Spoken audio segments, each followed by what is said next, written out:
அவிச்சாச்சு.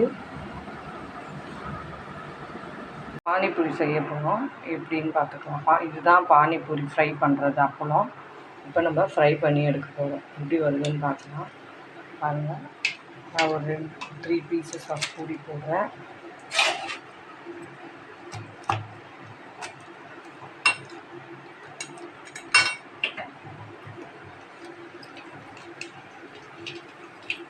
எப்படி பொரிஞ்சு வருது பாருங்கள்.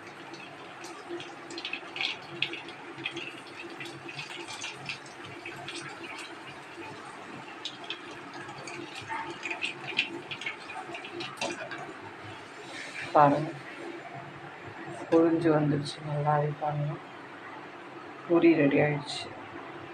பார்த்திங்கன்னா பானிபூரி நான் ரெடி பண்ணியாச்சு. பானிபூரி பார்த்திங்கன்னா பால்ஸ் பார்த்துருங்க.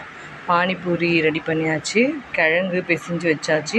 இந்த கிழங்குல பார்த்திங்கன்னா உருளைக்கிழங்கு, ஆனியன், அப்புறம் பானிபூரி, உப்பு, மிளகாத்தூள் இதெல்லாம் போட்டு மிக்ஸ் பண்ணியாச்சு.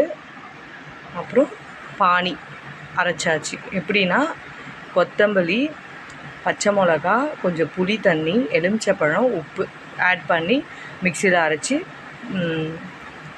ரசம் ரெடி பண்ணியாச்சு.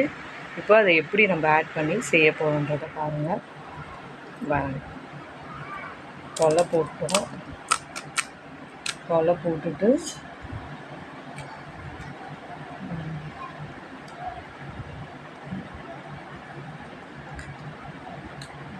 அப்படியே வச்சாச்சு. வச்சுட்டு இதை நம்ம ரசத்தை பாப்பாவுக்கு கொடுக்குறோம். இந்த சாப்பிடுங்க. போடுங்க. போடுங்க.